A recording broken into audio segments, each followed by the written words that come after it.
السلام علیکم ورحمۃ اللہ وبرکاتہ، نحمده ونصلی علی رسولہ الکریم، اما بعد فاعوذ باللہ من الشیطان الرجیم، بسم اللہ الرحمن الرحیم، رب اشرح لی صدری ویسر لی امری واحلل عقدۃ من لسانی یفقہوا قولی، قل یا عبادی الذین آمنوا اتقوا ربکم للذین احسنوا فی ہذہ الدنیا حسنہ وَأَرْضُ اللَّهِ وَاسِعَةٌ إِنَّمَا يُوَفَّى الصَّابِرُونَ أَجْرَهُمْ بِغَيْرِ حِسَابٍ۔ آپ کہہ دیجئے کہ اے میرے بندو جو ایمان لائے ہو، اپنے رب سے ڈرتے رہو۔ جو لوگ نیک کام کرتے ہیں ان کے لیے اس دنیا میں بھی بھلائی ہے، اور اللہ کی زمین وسیع ہے، بلا شبہ صبر کرنے والوں کو ان کا اجر بلا حساب دیا جائے گا۔ دنیا میں انسان مختلف طرح کے تجربات کرتا رہتا ہے، کبھی حالات اس کی مرضی کے موافق ہوتے ہیں اور کبھی ناموافق۔ یہاں انسان کو فائدے کے ساتھ نقصان کا تجربہ بھی ہوتا ہے، خوشگواری کے ساتھ ساتھ ناخوشگواری کا سامنا بھی کرنا ہوتا ہے۔ ایسی صورتحال میں انسان کے لیے لازم ہے کہ وہ دنیا اور آخرت میں کامیابی اور بھلائی پانے کے لیے تکلیف دہ حالات میں ناگوار صورتحال کا مقابلہ کرنے کے لیے صبر سے کام لے، اللہ سے بہترین اجر کی امید رکھتے ہوئے اور آخرت میں بے حساب اجر کی توقع رکھتے ہوئے اپنے آپ کو ایسے ریسپانس سے روک لے جو اللہ کے نزدیک ناپسندیدہ ہے۔ بھڑکنے والی بات پر بھڑکے نہیں، ناموافق صورتحال سے الجھے نہیں، جوش کی بجائے ہوش سے کام لے اور نازک مواقع پر جذبات کو تھام لے۔ جس کو صبر کی صفت مل گئی وہ کامیاب ہو گیا۔ قل یا عباد الذین آمنوا، کہہ دیجئے اے محمد صلی اللہ علیہ وسلم آپ بتا دیجئے، یا عبادی اے میرے بندو، آمنو جو ایمان لائے ہو، جو ایمان کی صفت سے متصف ہیں۔ اے نبی میرے ان بندوں کو جو ایمان لائے ہیں اللہ اور اس کے رسول پر، اتقوا ربکم اپنے رب کا تقوی اختیار کرو، اللہ کی اطاعت کرتے ہوئے اس کی نافرمانی سے بچتے ہوئے اس کا تقوی اختیار کریں۔ جو لوگ اس دنیا میں اپنے رب کی عبادت اور اس کی اطاعت کرتے ہوئے اچھے اعمال کرتے ہیں، للذین احسنوا فی ہذہ الدنیا حسنہ، ان کے لیے اس دنیا میں بھی بھلائی ہے، دنیا میں بھی اچھا بدلہ ہے اور اس کے ساتھ ساتھ آخرت میں بھی اچھا بدلہ ہے۔ وَأَرْضُ اللَّهِ وَاسِعَةٌ، اور اللہ کی زمین بہت وسیع ہے۔ اگر ایک جگہ اچھے کام نہیں ہو سکتے تو تم ہجرت کر جاؤ جہاں تم اپنے رب کی عبادت کر سکو۔ انما یوفی الصابرون اجرہم بغیر حساب، کیونکہ صبر کرنے والوں کو آخرت میں بغیر کسی مقررہ حد کے، بغیر کسی تعداد اور مقدار کے بے پناہ ثواب دیا جائے گا، اور یہ صبر کرنے والوں کے اجر و ثواب کو بہت زیادہ بڑھا دیتا ہے۔ تو آپ صلی اللہ علیہ وسلم سے خطاب ہے کہ آپ بتا دیجئے اللہ کے بندوں کو، جب کوئی اہم حکم ہوتا ہے تو خطاب کا انداز یوں ہوتا ہے، یعنی ایک تو اللہ تعالیٰ کا حکم ہے اور پھر دوسرے محمد صلی اللہ علیہ وسلم سے بطور خاص کہلوایا جا رہا ہے کہ وہ اللہ سبحانہ تعالیٰ کی نعمتوں کا اقرار کرتے ہوئے جو چیزیں تقویٰ کا تقاضا کرتی ہیں ان صفات کو اپناتے ہوئے اللہ سبحانہ تعالیٰ اپنے بندوں کو ایسے کاموں کی طرف ابھار رہا ہے جو واقعی اس کو اس دنیا میں بھی عزت دینے والے ہیں اور آخرت میں بھی اس کی شان بڑھانے والے ہیں۔ للذین احسنوا فی ہذہ الدنیا حسنہ کہہ کے بہت زبردست طریقے سے موٹیویٹ کیا گیا ہے کہ اگر تم ناپسندیدہ حالات میں بھی اچھے کام کرتے رہو گے، کیونکہ حسنہ صرف اس وقت نہیں ہوتی جب حالات موافق ہوں، نیکی صرف اس وقت کی نیکی نہیں جب ہر چیز مرضی کے مطابق ہو، اصل نیکی تو وہ ہے کہ جب اندر سے نفس بھی خلاف جا رہا ہو اور باہر سے بھی حالات موافق نہ ہو، پھر بھی انسان اس روش پہ چلے جو رب کی پسندیدہ ہے، تو اللہ سبحانہ تعالیٰ بطور انعام اس شخص کے لیے اس دنیا میں بھی پسندیدہ مواقع پیدا کر دیتے ہیں، اور پھر آخرت کا اجر تو بہت بڑا ہے۔ یعنی اگر دنیا میں اللہ تعالیٰ انسان کو رزق اور نفس مطمئن اور شرح صدر عطا کرتا ہے حسنہ کی صورت میں، تو آخرت کا اجر پھر کیا ہوگا. لیکن یاد رکھیے کہ یہ حکم مومن کے لیے ہے. یا عباد الذین آمنوا، ایمان اور عمل صالح کرنے والوں کے لیے ایک اور جگہ پر بھی دنیا میں پاکیزہ زندگی کا وعدہ کیا گیا. من عمل صالحا من ذکر او انثی وهو مؤمن فلنحیینہ حیاتا طیبہ وَلَنَجْزِيَنَّهُمْ أَجْرَهُمْ بِأَحْسَنِ مَا كَانُوا يَعْمَلُونَ.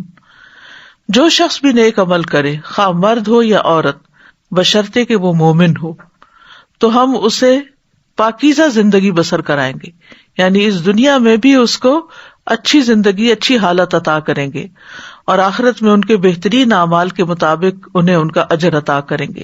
تو بہرحال اچھے کام کرنے والوں کے لیے دنیا اور آخرت دونوں کی خوشخبریاں ہیں.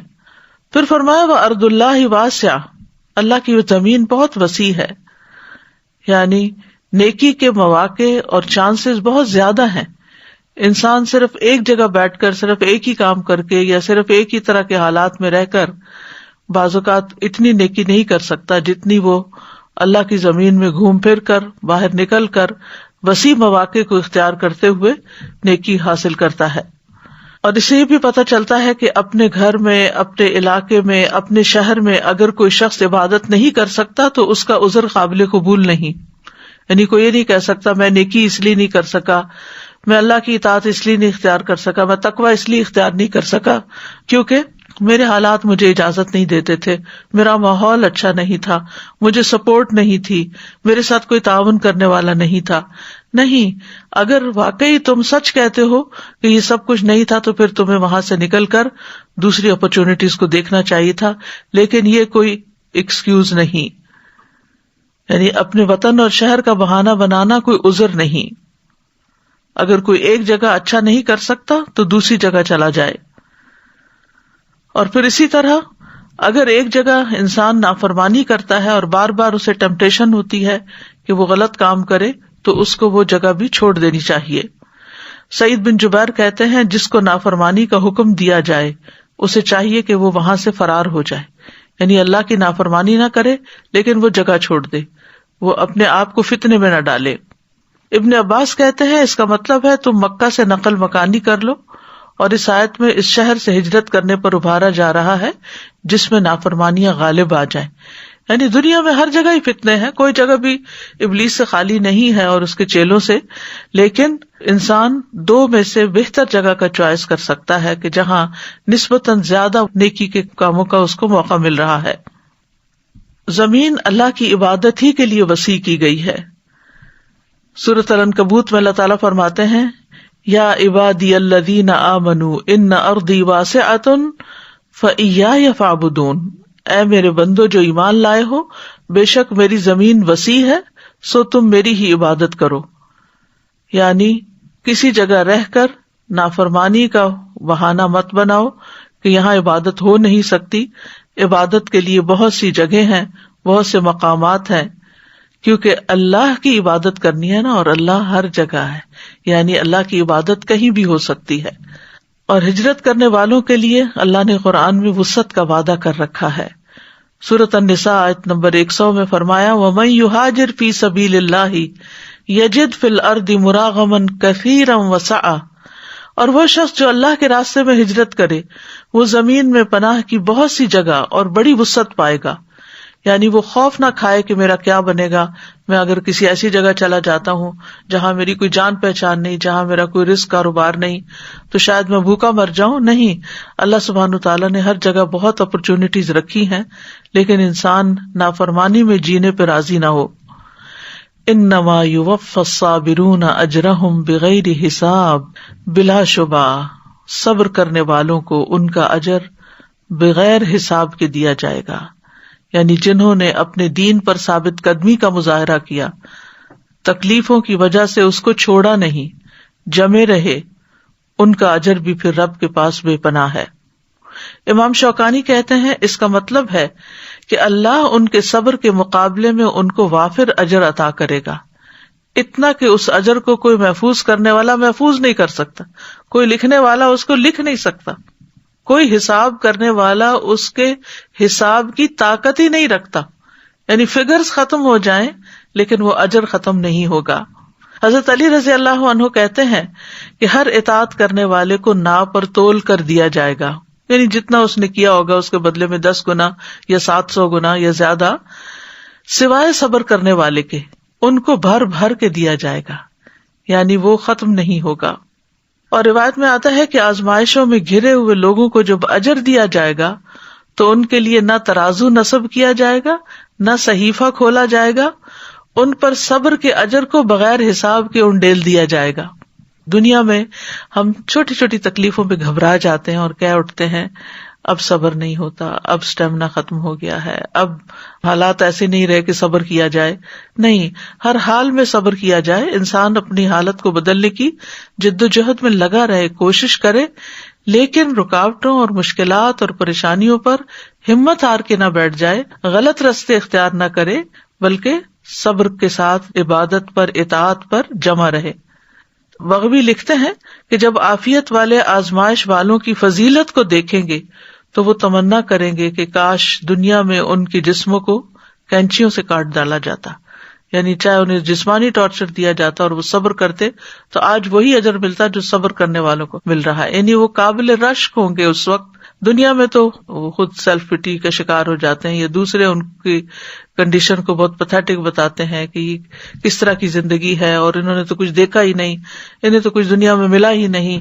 لیکن اگر وہ صبر کرنے والے ہیں اور اللہ کی قضاء و قدر پر راضی ہونے والے ہیں، ایسی رضا کہ جس میں کوئی ناراضگی نہ ہو، کوئی شکوہ نہ ہو، تو اللہ سبحانہ وتعالیٰ جس طرح ایسے لوگوں کو آنر کرے گا اس کی مثال نہیں ملتی. اور یہ صبر کی تمام اقسام کے لیے اجر ہے، یعنی کسی ایک خاص نیکی پر یا کسی خاص پریشانی پر صبر کرنا نہیں، بلکہ 3 طرح کی جو صبر کی پوزیشنز بتائی گئی ہیں قرآن و سنت میں. ایک گناہ اور معاصی کے مقابلے میں صبر اور ان کے ارتکاب سے بچنا، یعنی جہاں ٹیمپٹیشنز ہو وہاں انسان اپنے آپ کو روک لے. پھر اللہ کی اطاعت پر اپنے آپ کو روکنا صبر کرتے ہوئے، یعنی اطاعت پر جمے رہنا. اور پھر اللہ کی تکلیف دہ قضاء و قدر پر صبر کرنا کہ اس میں کسی قسم کی اللہ سے ناراضگی نہ ہو. تو بلا شبہ اللہ نے ایسے لوگوں کے لیے بغیر کسی حساب کے، بغیر کسی مقدار کے اجر رکھا ہے. تو اس آیت کا بیسیکلی جو حاصل کلام ہے وہ صبر کو لازم کرنا ہے. یعنی اس آیت سے جو خاص بات پتہ چلتی ہے وہ صبر کرنا ہے. اور صبر کیا ہے؟ صبر یصبر کا مطلب ہوتا ہے اپنے آپ کو روک لینا. صبر تو کا مطلب ہوتا ہے میں نے اس کام میں اپنے نفس پہ صبر کیا، یعنی اس کام پر نفس کو روک لیا. اصطلاحی معنوں میں صبر اپنے نفس کو ایسی چیز سے روک لینا جس سے اور جس پر نفس کو روکنا واجب ہو، یعنی نفس کو نافرمانیوں سے روکنا اور فرائض پر لانا، یہ صبر ہے. امام راغب کہتے ہیں صبر سے مراد نفس کو اس انداز پر روکنا ہے جس کا تقاضا عقل اور شریعت کرتی ہے، یا اس چیز سے روکنا جس کا تقاضا عقل اور شریعت کرتی ہے. کہا جاتا ہے کہ یہ نفس کو بے صبری اور ناراض ہونے سے روک لینا ہے. یعنی صبر کرنا کیا ہے؟ بے صبر پن سے اور ناراض ہونے سے روکنا. زبان کو شکایت کرنے سے روک لینا، کمپلینٹس نہیں، نو کمپلینٹس. اور اعضاء کو اضطراب یا بے چینی سے روک لینا، یعنی اپنے آپ کو بے چینی سے روکنا، اینکشس نہ ہونا. اور کہا جاتا ہے کہ یہ نفس کی عادات میں سے اچھی عادت ہے جس کے ذریعے سے انسان ایسا کام کرنے سے رک جاتا ہے جو اچھا اور خوبصورت نہیں ہوتا. یہ نفس کی قوتوں میں سے ایک قوت ہے، یعنی اپنے آپ کو روکنا جو ہے یہ نفس کے اسٹرانگ ہونے کی علامت ہے جس کے ذریعے وہ اپنی حالت کی اصلاح کرتا ہے اور اپنے معاملے کو قائم کرتا ہے. حدیث میں صبر کو روشنی بتایا گیا ہے. صحیح مسلم میں آتا ہے وَالصَّبْرُ ضِيَاءٌ، اور صبر روشنی ہے. یہاں نور کا لفظ نہیں آیا. نماز کو نور کہا گیا لیکن صبر کو ضیاء کہا گیا کیونکہ ضیاء میں حرارت بھی ہوتی ہے، نور ٹھنڈا ٹھنڈا ہوتا ہے. جیسے جعل الشمس ضیاء، اس نے سورج کو تیز روشنی والا بنایا، تو یعنی سورج کے اندر روشنی بھی ہوتی ہے اور حرارت بھی ہوتی ہے. والقمر نورا، اور قمر کو نور بنایا یعنی اس میں ٹھنڈک ہوتی ہے. تو سورج کی روشنی میں تپش اور تلخی، اس لیے اس صبر کو حدیث میں ضیاء سے تعبیر کیا گیا ہے. صبر کی 3 بڑی اقسام بتائی جاتی ہیں، جس میں نمبر 1 اللہ کی نافرمانی سے صبر کرنا، جس میں انسان اپنے نفس کو حرام کام کے ارتکاب سے روک لیتا ہے، چاہے اس کا سبب بھی پایا جائے، چاہے اس کے لیے بہت سے مواقع ہوں حرام کام کرنے کے، لیکن وہ اپنے آپ کو روک لے. جیسے رجل طلبته امرأة ذات منصب وجمال فقال انی اخاف اللہ، وہ شخص جس کو کوئی منصب اور جمال والی عورت یعنی زنا کے لیے دعوت دے اور وہ یہ کہہ دے کہ میں اللہ سے ڈرتا ہوں، تو یہ صبر ہے. نافرمانی پر صبر کرنے کی 3 قسمیں ہیں. نمبر 1، مسلمان اپنے دل کو اس نافرمانی کی محبت اور اس سے وابستگی سے پھیر دے، اور جن مقامات میں نافرمانی پائی جاتی ہے وہ وہاں سے خود کو پھیر دے، اور نافرمانیاں کرنے والوں کی مجلس میں نہ بیٹھے، ان کے ساتھ دوستی نہ رکھے، یعنی دل کی حالت ہے ایک طرح سے. نمبر 2، اگر وہ قدرت رکھتا ہو تو اس نافرمانی کے ارتکاب سے خود کو روک لے، تو وہ نہ اس کے قریب جائے اور نہ عملی طور پر اس کو ادا کرے، یعنی پریکٹیکلی اس سے رک جائے. اور تیسرا یہ کہ اگر کہیں ایسی جگہ ٹریپ ہو گیا جہاں نافرمانی ہو رہی ہے تو وہاں سے نکل جائے، اس سے جلدی چھٹکارا حاصل کر لے، اور اگر وہ نافرمانی کر چکا ہے تو اس سے فوری توبہ کر لے. دوسرا صبر ہے اللہ کی اطاعت پر کاربند رہنا، یعنی ہر حال میں خوشی ہو یا تنگی ہو یا تکلیف ہو، اطاعت پر جمع رہے انسان. اور اس کی بھی 3 اقسام ہیں. نمبر 1، بندہ اطاعت کے اس کام پر متوجہ ہو اور اس کے لیے تیاری کرے، یعنی جو کرنے کا کام، مثلا نماز پڑھنی ہے تو وضو کرے، تیاری کرے اور اس کے لیے اپنے آپ کو ریڈی کرے، توجہ کرے اس طرف. نمبر 2، اطاعت کے اس کام کو ایسے ادا کرے جیسے اللہ نے اس کا حکم دیا ہے، اس طرح کہ اس کا دل اس کی طرف متوجہ ہو اور وہ خضوع و خشوع کرنے والا ہو جیسے نماز میں. اور تیسرے یہ کہ نیکی کے کام کو پایہ تکمیل تک پہنچائے، کمپلیٹ کرے کام کو، اس میں کوئی ایسی چیز نہ ملائے جو اس کے عمل کو باطل کر دے، جیسے کہ ریاکاری یا شہرت کا طلبگار ہونا یا احسان جتلانا اور تکلیف پہنچانا، یعنی جو چیزیں اعمال کو باطل کرتی ہیں. یعنی پہلی چیز نیت ہو گئی، دوسرا یہ کہ اس کو کرنا شروع کر دینا، اور تیسرا یہ کہ اس کو کمپلیٹ کرنا. تو اطاعت پر صبر کرتے ہوئے بندے کی 3 حالتیں ہوئیں. یعنی سب سے پہلے انسان اپنی نیت کو درست کرے، خالص اللہ کے لیے عمل کرے، بندوں کی تعریف چاہنے کے لیے نہیں، کیونکہ کچھ کام ایسے ہوتے ہیں کہ جس میں صرف اللہ دیکھ رہا ہوتا ہے، تو وہ اصل میں ہمارا ٹیسٹ ہوتے ہیں کہ ان کاموں کو ہم کتنی خوشی سے کرتے ہیں. اور کچھ کام ایسے ہوتے ہیں جن کو لوگ دیکھ رہے ہوتے ہیں، تو اس وقت ہمارے دل کی حالت کیا ہوتی ہے اور ہم کتنے خوش ہو رہے ہوتے ہیں کہ واہ فلاں نے دیکھ لیا، فلاں اپریشیٹ کر رہا ہے، اس نے لائک کر دیا، بہت اچھی فیڈ بیک تھی وغیرہ وغیرہ. تو ان کاموں کو کس جوش جذبے کے ساتھ کرتے ہو. پھر یہ ہے کہ جب کام کیا جائے کوئی بھی تو اس میں سنت اور آداب جو ایٹیکیٹس ہیں اسلام نے بتایا ان کو ملحوظ خاطر رکھا جائے. یہ بھی بہت ضروری ہے اطاعت کے لیے، کیونکہ بعض اوقات ہم ایک نیکی کا کام کر رہے ہوتے ہیں، بہت بڑا سخاوت کا پروجیکٹ کر رہے ہوتے ہیں، لیکن طریقہ ہمارا درست نہیں ہوتا تو اس کا بھی فائدہ نہیں. اور پھر یہ کہ کام کے مکمل کرنے تک صبر سے کام لے، کیونکہ کچھ کام ایسے ہوتے ہیں کہ جن کا رزلٹ فوراً نہیں آتا، وہ وقت لیتا ہے، وہ ایک شیپ بنتے ہوئے اس کا ایک عرصہ گزرتا ہے، تو اس میں انسان بیچ میں ہمت ہار کے اس کو چھوڑ نہ دے. پھر اسی طرح یہ ہے کہ اس عمل کو چھپانے میں پھر صبر کرے، فوراً کسی کو بتا نہ دے اور نہ ہی اس پر مغرور ہو، تکبر بھی نہ کرے. اور ان تمام چیزوں کے ساتھ ساتھ ہمیشہ اللہ کا ذکر جاری رکھے اور اللہ کے ثواب کی امید رکھے اور اللہ کے عذاب سے خوف کھائے، اور صبر کی فضیلت اور اس کے اجر و ثواب کو ذہن میں رکھے. اور اس کے نفس کو جو بھی مصیبتیں پہنچی ہیں وہ اپنے نفس کو ان پر بھی صبر کروائے، نفس کو نماز اور روزے وغیرہ کے ذریعے، اطاعت کے کاموں کے ذریعے اللہ کا مطیع بنا دے. لوگوں سے اس کا ذکر نہ کرے بار بار کہ مجھے یہ کام تو بڑا اچھا تھا پر بڑا ہی مشکل تھا، بہت سے اس میں مسائل آئے ہیں، میں تو ہمت ہی ہارنے لگا تھا. اس قسم کی باتیں کر کے اپنے اجر کو ضائع نہ کرے. انسان ہمیشہ مثبت بات کرے کہ الحمدللہ ایک بڑا پروجیکٹ تھا لیکن اللہ نے کروا لیا، اللہ کی مدد شامل حال ہو، یعنی یہ مثبت جملے ہوں گے. کیونکہ بعض اوقات آپ کو اپنی سٹوری شیئر کرنی پڑتی ہے کہ یہ کام کو کس طرح کیا گیا تاکہ وہ دوسروں کے لیے ایک اچھا نمونہ بنے. تو اس میں نیگیٹو باتیں نہ کی جائیں، اس میں لوگوں کو ڈرایا نہ جائے، حوصلہ نہ ہارا جائے. تمہیں نہیں پتا کہ میں کس کس چیز سے گزری ہوں، یہ میں ہی جانتی ہوں کہ یہ کس طرح کام ہوا ہے. اس قسم کی گفتگو نہ کرے، بلکہ یہ کرے کہ اگرچہ مشکل تھا لیکن اللہ تعالیٰ نے میرے لیے آسان کر دیا، اور سب سے بڑی بات یہ کہ توفیق دی اور میں نے اس کو مکمل کر لیا. اللہ تعالیٰ اس کو قبول کرے، اللہ تعالیٰ اس پہ راضی ہو. کیونکہ جب ہم مشکل کام کرنے کے بعد مشکلوں کا رونے لگتے ہیں تو یہ صبر کے منافی ہو جاتا ہے.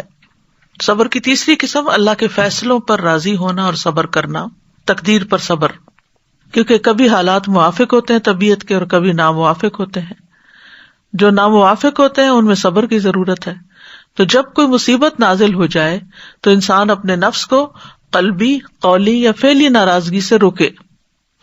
یعنی نہ تو دل میں بدگمانی کرے اللہ تعالیٰ سے، نہ زبان سے کوئی ایسا لفظ نکالے کہ اللہ کو ناراض کرے، اور نہ ہی عمل میں کوئی ایسی بات کرے کہ جس سے اللہ ناراض ہو. یہ ہے اصل صبر. یعنی جب کسی بندے پہ مصیبت نازل ہو تو انسان دل سے کہے اے اللہ میں تجھ سے راضی ہوں. اگرچہ یہ میرے لیے مشکل ہے، دل ہی دل میں سوچتا ہے نا انسان، ہے تو بڑا مشکل. مثلا کسی کا شوہر فوت ہو جائے یا کسی کا بچہ فوت ہو جائے تو اس کے لیے تو دنیا اندھیر ہو جاتی. تو انسان سوچے کہ ہے تو مشکل لیکن اللہ کا فیصلہ ہے نا، اس میں بھی خیر ہوگی، تو میں اپنے رب سے راضی ہوں، الحمدللہ کہے.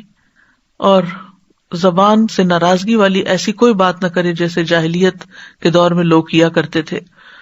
نہ گریبان چاک کرے، نہ اپنا سر پیٹے، نہ چہرہ پیٹے، نہ بال نوچے، نہ ٹکرے مارے، کوئی ایسی حرکت نہ کرے. نبی صلی اللہ علیہ وسلم نے فرمایا اللہ تبارک و تعالی نے اپنے بندے کو جو کچھ دے رکھا ہوتا ہے وہ اس میں اس کا امتحان لیتا ہے. یہ سارے نعمتوں کا امتحان ہوتا ہے، کسی کا کسی شکل میں، کسی کا کسی شکل میں. سو جو شخص اللہ عز و جل کی تقسیم پہ راضی ہو جائے اللہ اسے برکت اور وسعت دیتا ہے، اور جو راضی نہ ہو اس کو برکت نہیں ملتی. ابو حاتم کہتے ہیں کہ صبر کی 3 اقسام ہیں اور ان تینوں پر صبر کرنے والا دراصل عقل مند ہے. نافرمانیوں سے رک جانے پہ صبر، نیک اعمال بجا لانے پہ صبر، سختیوں اور مصائب پہ صبر. تو یہ جو حالتیں بیان کی گئی ہیں، عقل مند تینوں حالات میں اپنی حالت پر غور کرے اور وہ ان موقعوں پر صبر کرنے کو لازم کر لے، یہاں تک کہ وہ مشکل اور آسانی میں اس کی وجہ سے اللہ کی رضا کے حصول کے اعلیٰ درجات تک پہنچ جاتا ہے. میمون بن مہران کہتے ہیں صبر کی 2 اقسام ہیں، مصیبت پہ صبر کرنا اور اس سے بھی افضل نافرمانیوں سے رک جانے پہ صبر کرنا. صبر کے حوالے سے لوگوں کی کچھ اقسام ہیں. یہ تقسیم شیخ الاسلام ابن تیمیہ کی ہے. ایک ہے اس میں سے صبر اور تقوی کے حامل لوگ، کیونکہ لوگوں کے نفسوں کو ان کے دین کے ساتھ تعلق دیکھتے ہوئے آزمایا جاتا ہے کہ کس کا کتنا دین ہے، اس کے مطابق آزمائش آتی ہے. تو صبر اور تقوی کے حامل وہ لوگ ہیں جن پر اللہ نے انعام کیا اور وہ دنیا اور آخرت میں سعادت مندوں میں سے ہیں. انہوں نے اللہ کی اطاعت پر صبر کیا اور حرام چیزوں کو چھوڑنے پر صبر کیا. پھر تقوی کے حامل ہیں لیکن صبر نہیں کرتے. ایک تو وہ ہے جو صبر اور تقوی دونوں رکھتے ہیں، دوسرے وہ تقوی ہے لیکن صبر نہیں. لوگوں میں سے کوئی عبادت گزار، زاہد، قیام کرنے والا، صدقہ کرنے والا، خرچ کرنے والا، ذکر کرنے والا اور فرما بردار ہوتا ہے، لیکن جب مصیبت آتی ہے تو ڈہ جاتا ہے. اس کے پاس تقوی ہے لیکن صبر نہیں ہے. تیسرا ہے تقوی نہیں ہے لیکن صبر ہے. کچھ لوگوں کے پاس صبر ہوتا ہے، تقوی نہیں ہوتا. جیسے فاسق و فاجر لوگ ہوتے ہیں لیکن ویسے وہ بہت طاقتور ہوتے ہیں، اندر سے اسٹرانگ ہوتے ہیں. ان کو جب کوئی مصیبت آتی ہے تو اس پہ صبر کرتے ہیں. جیسے چور ڈاکو وغیرہ حرام مال حاصل کرنے پر صبر کرتے ہیں، تکلیف اور مشقتوں پر. کیسی کیسی تکلیفیں اٹھا کے اس مقام تک پہنچتے ہیں جہاں سے وہ چوری کر کے لاتے ہیں، لیکن اس کا شکوہ گلہ نہیں کرتے، وہ صبر کرتے ہیں. ایسے آدمی کے پاس صبر تو ہے لیکن تقوی نہیں. تو ان میں سے کوئی اللہ سے اجر کی امید نہیں رکھتا. ان کے نزدیک صبر ایک پیدائشی عادت ہے جس پر انہیں پیدا کیا گیا ہے. یعنی کچھ لوگوں کے اندر ان بلٹ ہوتی ہے صبر کرنے کی عادت. کچھ نان مسلمز ایسے ہوتے ہیں جو مصیبت کے وقت قوت اور طاقت کا مظاہرہ کرتے ہیں، بہت کانفیڈنٹ ہوتے ہیں، بہت اسٹرانگ اپنے آپ کو شو کرتے ہیں، نہ آنسو بہاتے ہیں نہ ہی کوئی اور زبان سے ایسی بات نکلتی ہے، لیکن عموماً وہ لوگوں کے اندر پاپولر ہونے کے لیے ہوتا ہے. تو جو لوگ تقوی اور صبر سے خالی ہوتے ہیں تو پھر ایسے لوگ کسی بھی اجر کے مستحق نہیں ہوتے. اللہ تعالیٰ فرماتے ہیں انہ من یتقی ویصبر فإن اللہ لا یضیع اجر المحسنین. بات یہ ہے کہ جو تقوی اور صبر اختیار کرے گا تو اللہ محسنین کا اجر ضائع نہیں کرے گا. قرآن مجید میں بہت سے مواقع پر صبر کا ذکر کیا گیا. سورۃ العصر میں خاص طور پر اللہ تعالیٰ نے صبر کرنے کو کامیابی کے ساتھ لازم ملزوم قرار دیا ہے. ابن تیمیہ کہتے ہیں اللہ نے اپنی کتاب میں 90 سے زیادہ مقامات پر صبر کا حکم دیا ہے. 90 سے زیادہ صبر کا ذکر فرمایا ہے اور اپنے اس قول میں اس کو نماز کے ساتھ ملا کر بیان کیا ہے. وَاسْتَعِینُوا بِالصَّبْرِ وَالصَّلَاةِ وَإِنَّهَا لَكَبِیرَةٌ إِلَّا عَلَى الْخَاشِعِینَ. اور صبر اور نماز کے ساتھ مدد طلب کرو اور بلا شبہ وہ یقیناً بہت بڑی ہے مگر عاجزی کرنے والوں پر. صبر اللہ سبحانہ تعالیٰ کی صفت ہے. نبی صلی اللہ علیہ وسلم نے فرمایا کوئی شخص جو کسی سے اذیت سنے وہ اللہ سے زیادہ صبر کرنے والا نہیں. لوگ اللہ کے لیے اولاد ٹھہراتے ہیں, وہ انہیں تندرستی دیتا ہے بلکہ روزی بھی عطا کرتا ہے, حالانکہ یہ بات اللہ تعالیٰ کو بہت زیادہ غصہ دلاتی ہے, پھر بھی اللہ تعالیٰ ان کو دنیا کی نعمتیں دیے چلے جاتا ہے. صبر انبیاء کی صفت ہے. فاصبر کما صبر اولو العزم من الرسل. آپ صبر کیجئے جس طرح پختہ ارادے والے رسولوں نے صبر کیا. پھر عام لوگوں میں سے جو صبر کرنے والے ہیں قرآن مجید میں ان کی تعریف کی گئی ہے. والصابرین فی البأساء والضراء وحین البأس اولئک الذین صدقوا واولئک هم المتقون. اور خصوصاً جو تنگ دستی اور تکلیف میں اور لڑائی کے وقت صبر کرتے ہیں یہی لوگ ہیں جنہوں نے سچ کہا اور یہی تقوی والے ہیں. یعنی صبر والے ہی دراصل سچے لوگ ہیں اور یہی تقوی والے ہیں. نبی صلی اللہ علیہ وسلم کو کئی مقامات پر صبر کا حکم دیا گیا.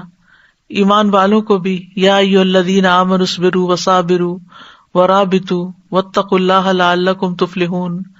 اے لوگو جو ایمان لائے ہو صبر کرو اور مقابلے میں جمے رہو اور مورچوں میں ڈٹے رہو اور اللہ سے ڈرو تاکہ تم کامیاب ہو جاؤ. مشکل حالات میں لوگوں کو صبر کرنے کا حکم دیا گیا, خاص طور پر جب انسانوں کے ساتھ ڈیلنگ ہو اور معاملات مشکل ہو جائیں. سورۃ الفرقان میں فرمایا وَجَعَلْنَا بَعْضَكُمْ لِبَعْضٍ فِتْنَةً أَتَصْبِرُونَ وَكَانَ رَبُّكَ بَصِيرًا. اور ہم نے تمہارے بعض کو بعض کے لیے ایک آزمائش بنایا ہے, کیا تم صبر کرو گے؟ اور تمہارا رب ہمیشہ سے سب کچھ دیکھنے والا ہے.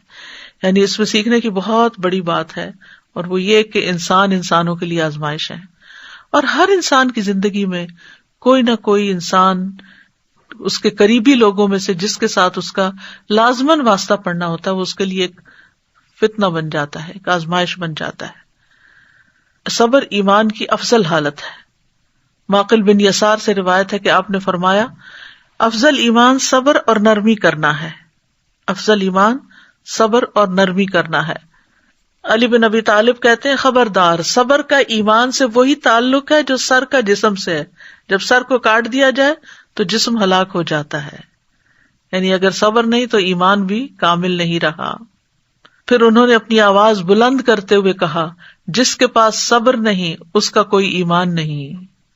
جس کے پاس صبر نہیں اس کا کوئی ایمان نہیں.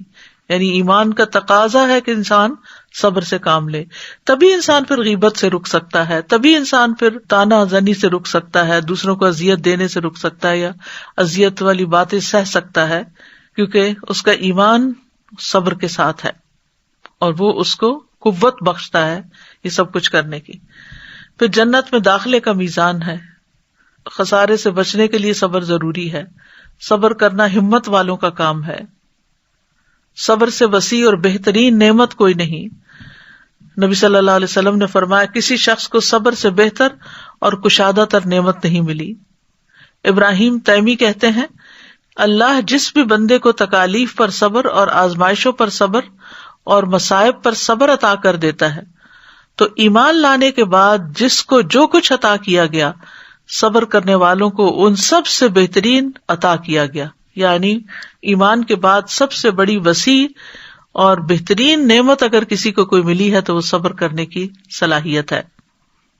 عمر بن عبدالعزیز نے ممبر پر کھڑے ہو کر کہا جب اللہ کسی بندے کو کوئی نعمت دیتا ہے پھر وہ اس سے نعمت چھین لیتا ہے, یعنی وہ نعمت اس سے واپس لے لیتا ہے، تو اس نعمت کے چھن جانے کے بدلے اسے صبر عطا کرتا ہے، پھر اس صبر کے بدلے اس کو جو کچھ عطا کرتا ہے وہ چھینی جانے والی نعمت سے بہت بہتر ہوتا ہے۔ یعنی انسان کو ایک نعمت ملی، کوئی چیز ملی، پھر اللہ تعالیٰ نے واپس لے لی اور صبر دے دیا۔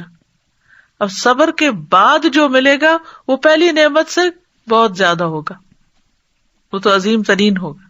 یعنی صبر کے بدلے تو بے حساب ملے گا، اگر وہ پہلی چیز جاتی نا، یعنی یہاں انسان دیکھے تھوڑا سا کہ اگر پہلی ایک نعمت ملی، ہم چاہتے ہیں ہمیں جو نعمتیں ملی وہ ہم سے جائے نا، تو جو نعمت ہمیں ملی ہے اگر وہ اللہ تعالیٰ اپنی حکمت کے تحت واپس لے لیتا ہے تو اس پر ناراض نہیں ہونا چاہیے، کیونکہ وہ ایک سبب بن رہا ہے، وہ واپس لینا ایک ذریعہ بن رہا ہے کس چیز کا؟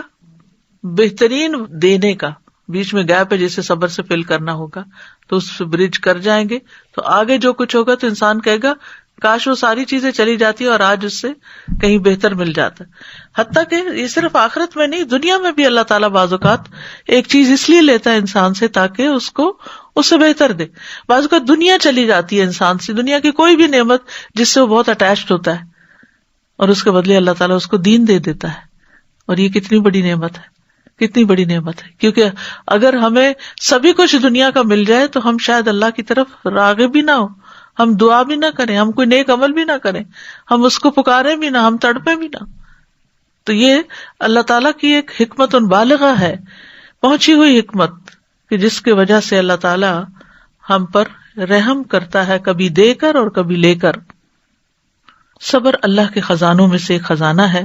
حسن کہتے ہیں صبر جنت کے خزانوں میں سے ایک خزانہ ہے، اللہ ان کو عطا کرتا ہے جو اس کے ہاں معزز ہوتے ہیں، اور بے صبرا پن جو ہے وہ انسان کو کوئی فائدہ نہیں دیتا۔ ابن مبارک کہتے ہیں جو صبر کرتا ہے وہ بہت ہی کم صبر کرتا ہے، اور جو بے صبری کا مظاہرہ کرتا ہے وہ بہت تھوڑا فائدہ اٹھاتا ہے۔ صابرین کے لیے 3 وعدے ہیں قرآن میں۔ سورۃ البقرہ میں اللہ تعالیٰ فرماتے ہیں وَبَشِّرِ الصَّابِرِينَ الَّذِينَ إِذَا أَصَابَتْهُمْ مُصِيبَةٌ قَالُوا إِنَّا لِلَّهِ وَإِنَّا إِلَيْهِ رَاجِعُونَ أُولَئِكَ عَلَيْهِمْ صَلَوَاتٌ مِّن رَّبِّهِمْ وَرَحْمَةٌ وَأُولَئِكَ هُمُ الْمُهْتَدُونَ۔ اور صبر کرنے والوں کو خوشخبری دے دیجیے، وہ لوگ کہ جب انہیں کوئی مصیبت پہنچتی ہے تو وہ کہتے ہیں بے شک ہم اللہ کے لیے ہیں اور بے شک ہم اسی کی طرف لوٹنے والے ہیں۔ یہ لوگ ہیں جن پر ان کے رب کی طرف سے کئی مہربانیاں اور بڑی رحمت ہے، اور یہی لوگ ہدایت پانے والے ہیں۔ تو 3 چیزیں، مہربانیاں، رحمت اور ہدایت ملی۔ بعض سلف صالحین کو جب پہنچنے والی مصیبت پہ تسلی دی گئی تو انہوں نے کہا میں کیوں نہ صبر کروں، جبکہ اللہ نے صبر پر مجھ سے 3 باتوں کا وعدہ کیا ہے، اور ان میں سے ہر بات دنیا اور جو اس میں ہے اس سے بہتر ہے۔ یعنی اللہ کی مہربانیاں، رحمت اور ہدایت، یعنی صلوات، رحمت اور ہدایت۔ تو صابرین کے لیے اللہ تعالیٰ نے بہت بڑا اجر تیار کر رکھا ہے۔ وَلَنَجْزِيَنَّ الَّذِينَ صَبَرُوا، واو قسمیہ ہے، لام تاکید کا ہے، نون مشدد بھی تاکید کا ہے۔ 3 تاکیدیں کی گئیں کہ جو لوگ صبر کریں گے ان کو ان کا اجر دیا جائے گا بِأَحْسَنِ مَا كَانُوا يَعْمَلُونَ، ان بہترین اعمال کے مطابق جو وہ کیا کرتے تھے۔ پھر اسی طرح صبر کرنے والوں کا اجر اللہ ضائع نہیں کرے گا۔ وَاصْبِرْ فَإِنَّ اللَّهَ لَا يُضِيعُ أَجْرَ الْمُحْسِنِينَ، صبر کیجیے، بے شک اللہ نیکی کرنے والوں کا اجر ضائع نہیں کرتا۔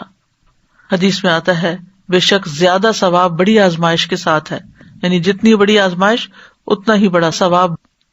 آپ نے فرمایا وہ مومن جو لوگوں سے ملتا جلتا ہے اور ان کی طرف سے آنے والی تکالیف پر صبر کرتا ہے، وہ اس مومن سے اجر و ثواب میں کہیں زیادہ ہے جو لوگوں سے میل جول نہیں رکھتا اور نہ ان کی تکالیف پر صبر کرتا ہے۔ صبر کرنے میں بہت بڑی خیر ہے۔ آپ نے فرمایا یاد رکھو ناپسندیدہ چیزوں پر صبر کرنے میں بڑی خیر ہے، کیونکہ مدد صبر کے ساتھ ہے، تنگی کے ساتھ کشادگی ہے اور سختی کے ساتھ آسانی ہے۔ صبر کرنے والوں کو بشارت دی گئی، خوشخبری دی گئی، وَبَشِّرِ الصَّابِرِينَ وَبَشِّرِ الْمُخْبِتِينَ، صابرین کو اللہ کی مدد ملتی ہے۔ آپ نے فرمایا مدد صبر کے ساتھ ہے، کشادگی تنگی کے ساتھ ہے، اِنَّ مَعَ الْعُسْرِ یُسْرًا، اور بے شک ہر مشکل کے ساتھ ایک آسانی ہے، بے شک اسی مشکل کے ساتھ ایک اور آسانی ہے۔ صابرین کو اللہ کا ساتھ ملے گا. وَاصْبِرُوا إِنَّ اللَّهَ مَعَ الصَّابِرِينَ. فرشتوں کا ساتھ ملتا ہے جیسے جنگ بدر میں فرشتے اترے. اللہ کی محبت ملتی ہے. وَاللَّهُ يُحِبُّ الصَّابِرِينَ. کامیابیاں ملتی ہیں. یا ایھا الذین آمنوا اصبروا وصابروا ورابطوا واتقوا اللہ لعلکم تفلحون. اے لوگو جو ایمان لائے ہو، صبر کرو اور مقابلے میں جمے رہو اور مورچوں میں ڈٹے رہو اور اللہ سے ڈرو تاکہ تم کامیاب ہو جاؤ. عزت ملتی ہے. فرمایا جس بندے پر کوئی ظلم کیا گیا تو اس نے اس پر صبر کیا، اللہ اس کی عزت بڑھا دے گا. عمر بن خطاب کہتے ہیں کہ ہم نے سب سے افضل زندگی وہ پائی ہے جو صبر کے ساتھ گزاری ہے. اگر صبر مردوں میں سے ہوتا، یعنی انسانوں میں سے ہوتا، تو یہ ان کو بہت زیادہ عزت دار بنا دیتا. دین کی امامت صبر والوں کے لیے ہے. بنی اسرائیل کے بارے میں آتا ہے وَجَعَلْنَا مِنْهُمْ أَئِمَّةً يَهْدُونَ بِأَمْرِنَا لَمَّا صَبَرُوا وَكَانُوا بِآيَاتِنَا يُوقِنُونَ. اور ہم نے ان میں سے کئی پیشوا بنائے، لیڈرز بنائے، جو ہمارے حکم سے ہدایت دیتے تھے جب انہوں نے صبر کیا اور وہ ہماری آیات پر یقین رکھتے تھے. پھر دشمن کی چالوں سے تحفظ ملتا ہے، غور و فکر کی توفیق ملتی ہے. انسان بے صبری میں تو ان پروڈکٹیو ہو جاتا ہے، اور جب صبر کرتا ہے اور اپنے آپ کو تسلی میں لاتا ہے تو اسی وقت کو کسی بہتر کام میں استعمال کر لیتا ہے. دنیا اور آخرت کی نعمتوں میں برکت نصیب ہوتی ہے، بہترین ٹھکانہ ملتا ہے، بے حساب اجر نصیب ہوتا ہے. صبر کا بدلہ جنت ہے.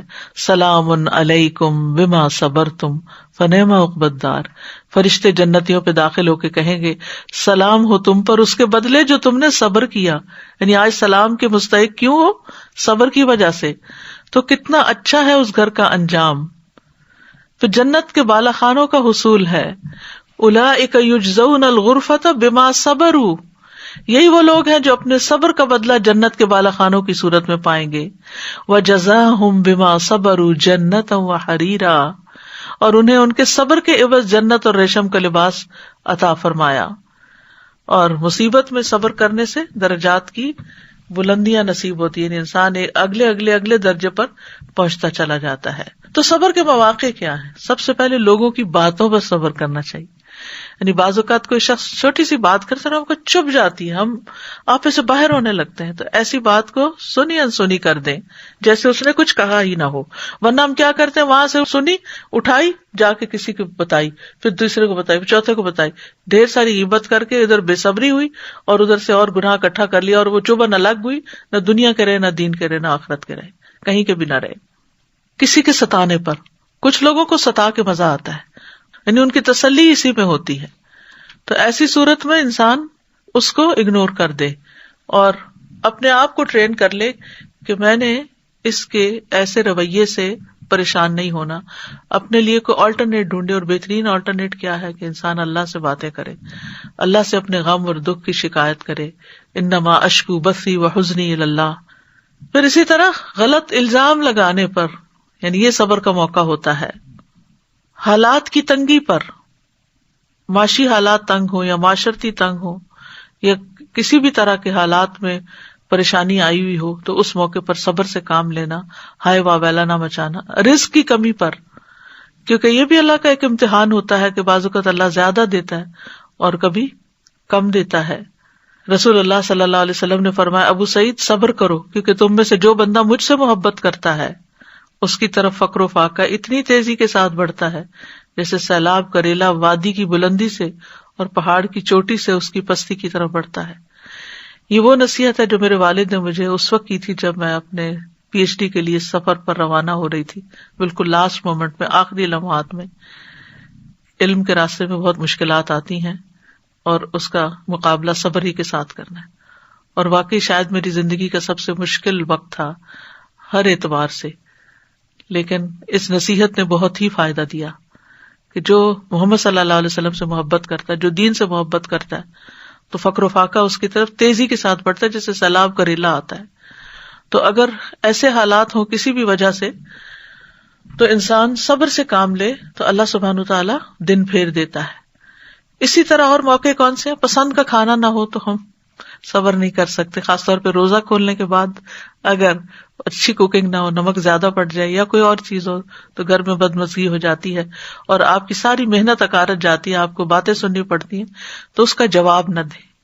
کیونکہ بعض خواتین جذباتی ہو کر پھر یہ کہتی کہ میرا سارا دن اس میں لگ گیا اور تم لوگ یہ تبصرے کر رہے ہو، اور پھر ناراضگیاں اور پھر غصہ اور پھر عبادت میں خلل اور کہاں سے کہاں تک بات چلی جاتی ہے. تو اس موقع پر سنی انسنی کر دے جیسے کچھ ہوا ہی نہ ہو.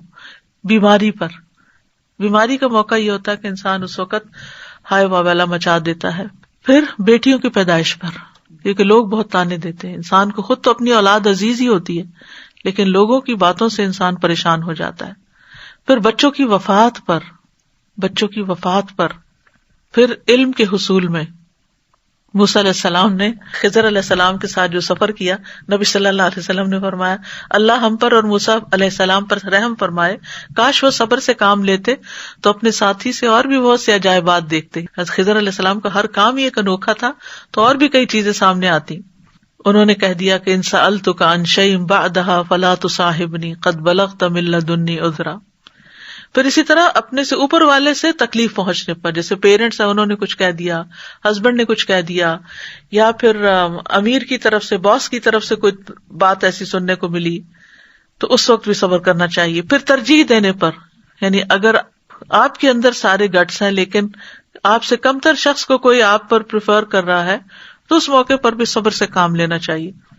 بعض اوقات یہ ہوتا ہے آپ کو پتا ہوتا ہے کہ آپ نے جو کام کیا وہ بہت محنت سے کیا ہے، بہت کوالٹی کا کام ہے، لیکن بعض اوقات لوگ آپ ہی کے منہ پر کسی اور کے ساتھ آپ کو کمپیئر کر کے اس کی تعریف شروع کر دیتے ہیں. تو اس موقع پر بھی صبر سے کام لینا چاہیے کہ یہ جانتے نہیں، انہیں نہیں معلوم، یہ کر لیں جو کر رہے ہیں، کہہ لیں جو کہہ رہے ہیں، اس سے کیا فرق پڑتا ہے. اسی طرح محنت آپ نے کی ہوتی ہے، شکریہ اور کریڈٹ کوئی اور لے رہا ہوتا ہے، تو اس موقع پر بھی صبر کرنا چاہیے. بدلہ لینے کے موقع پر، جاہلوں کے جواب میں صبر کرنا، کیونکہ بعض اوقات کوئی شخص آپ کو بلا وجہ برا بھلا کہنے لگتا ہے، وہ آپ کو جانتا ہی نہیں ہے، گالی گلوچ دینے لگتا ہے. آج کل تو ایک بہت ٹرینڈ ہے کہ کسی کے بھی خلاف کوئی چیز ڈال دو آپ یوٹیوب پہ، اور پھر اس کے اوپر کمنٹس پہ کمنٹس جو آنا شروع ہوتے ہیں، بعض اوقات اتنے غلط قسم کے ہوتے ہیں جن کی کوئی حقیقت نہیں ہوتی، اور آپ کو معلوم ہے یہ سب جھوٹ کا پلندہ ہے، لیکن آپ کیا کر سکتے ہیں، کس کس کو جا کے سمجھا سکتے ہیں. تو ایسے موقع پر صبر ہی کرنا بہتر ہے. اور صبر کرنے کا طریقہ کیا ہے؟ ابو میمون سے مروی ہے، وہ کہتے ہیں صبر کی کچھ شرائط ہیں. راوی کہتے ہیں میں نے کہا کہ وہ کیا شرائط ہیں؟ انہوں نے کہا کہ صبر کی شرائط میں سے یہ ہے کہ آپ کو معلوم ہونا چاہیے کہ آپ کس طرح صبر کر رہے ہیں، ہاؤ، کس کے لیے کر رہے ہیں، اور آپ نے اپنے صبر سے کیا ارادہ کیا ہے. آپ اس میں اجر و ثواب کا حصول چاہیں اور اس میں اچھی نیت رکھیں، شاید آپ کا صبر آپ کے لیے خالص ہو جائے، ورنہ آپ جانور کے قائم مقام ہوں گے. جب اس پر مصیبت ٹوٹتی ہے تو بے قرار ہو جاتا ہے، جب تھم جاتی ہے تو سکون میں آ جاتا ہے. تو جو مصیبت اس پر پڑتی ہے اس کو وہ سمجھ نہیں پاتا کہ کیوں آئی مصیبت. جانور جو ہوتا ہے نہ وہ ثواب کے حصول کی نیت کر سکتا ہے، نہ ہی صبر کر سکتا ہے. تو یہ تو جانوروں کی صفات ہے، اس لیے نہ وہ صبر کرتا ہے اور نہ ہی مصیبت تھمنے پر اس کو نعمت کا احساس ہوتا ہے. اگر ایسا ہوتا تو اللہ کی حمد بیان کرتا، اس کا شکر ادا کرتا. تو پھر یہ تو بالکل جانوروں والی صفات ہو گئی. پھر اللہ کی خاطر صبر کرنا، وَلِرَبِّكَ فَاصْبِرْ، اللہ کا چہرہ چاہنے کی خاطر صبر کرنا. صدمے کی پہلی چوٹ پر صبر کرنا یہ مصیبت کی شدت کو توڑ دیتا ہے. صبر جمیل اختیار کرنا. صبر جمیل کون سا ہے؟ فَاصْبِرْ صَبْرًا جَمِيلًا، جس میں نہ کوئی گھبراہٹ ہو نہ کوئی شکایت ہو. صبر کوشش سے آتا ہے، صبر کے لیے محنت کرنی پڑتی ہے. وَمَن يَتَصَبَّرْ يُصَبِّرُهُ اللَّهُ، جو شخص صبر کرے گا اللہ اسے صبر عطا کرے گا. ہر حال میں اللہ کی تعریف بیان کرنا. مصیبت پر 4 بار شکر کرنا. شریح کہتے ہیں مجھے مصیبت لاحق ہوتی ہے تو میں اس پر 4 بار اللہ کا شکر کرتا ہوں، اس بات پر کہ مجھے اس سے بڑی مصیبت نہیں آئی، اس پر کہ اس نے مجھے صبر عطا کیا، اس بات پر شکر کرتا ہوں کہ اس نے مجھے انا للہ کہنے کی توفیق دی، کیونکہ اس سے میں ثواب کی امید رکھتا ہوں، اور اس پر شکر ادا کرتا ہوں کہ یہ مصیبت مجھے میرے دین میں واقع نہیں ہوئی. کسی سے پوچھا گیا صبر الجمیل کیا ہے؟ اس نے کہا تم آزمائش میں مبتلا ہو اور دل الحمدللہ کہہ رہا ہو، یہ صبر جمیل ہے.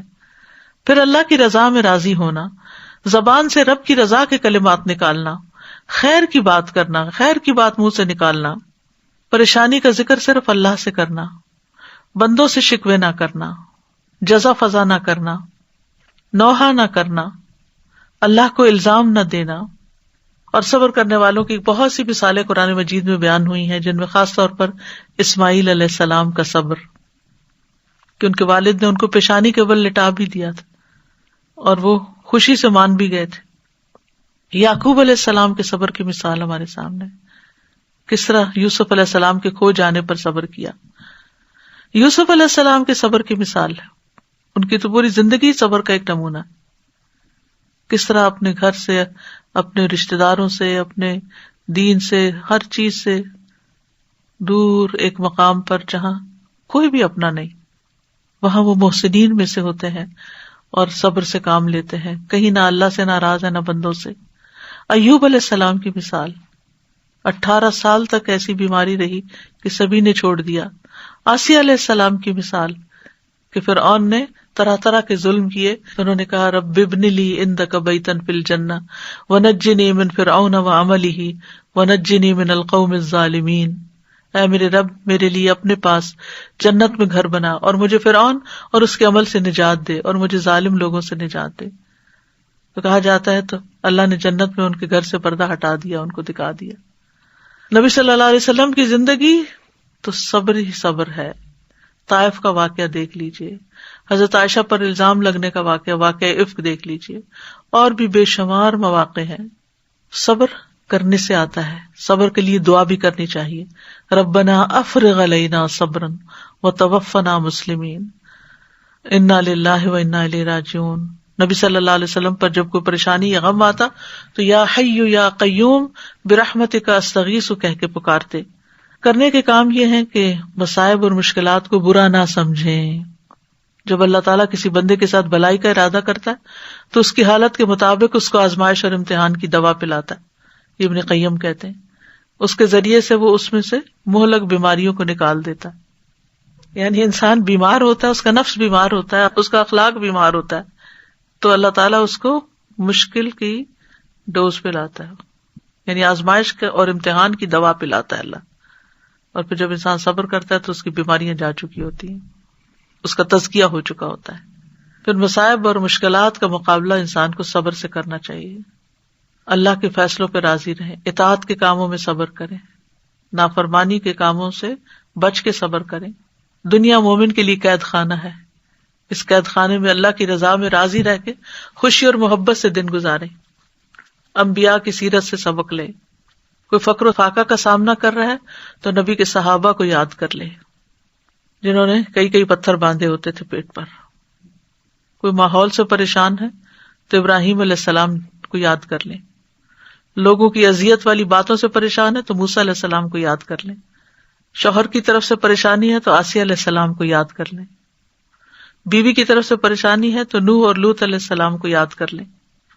اولاد کی نافرمانی کی وجہ سے پریشان ہے تو یعقوب اور نوح علیہ السلام کی مثال سامنے ہے. کسی بیماری میں مبتلا ہے تو ایوب علیہ السلام کی طرح صبر کریں. اور اگر آپ کی ذات پہ کوئی جھوٹے الزام لگائے تو حضرت عائشہ کی طرح صبر کریں. ساری مثالیں ہمارے لیے موجود ہیں. اللہ تعالیٰ ہمیں عمل کرنے کی توفیق عطا فرمائے، کیونکہ دنیا میں امتحان تو ہوتے ہی رہیں گے اور صبر کے مواقع آتے ہی رہیں گے دن رات. اور یہ انسان کی حقیقی ضرورت ہے، انسان کے لیے مستقل ضرورت ہے. جیسے دن میں 5 بار نماز پڑھی جاتی ہے تو اسی طرح دن میں کئی بار صبر کرنا پڑتا ہے. یہ دونوں چیزیں اکٹھی ہوتی ہیں تو ہی انسان اللہ کے ہاں کامیابی پاتا ہے. وآخر دعوانا ان الحمد للہ رب العالمین. سبحانک اللہم وبحمدک اشہد ان لا الہ الا انت استغفرک واتوب الیک. السلام علیکم ورحمۃ اللہ وبرکاتہ.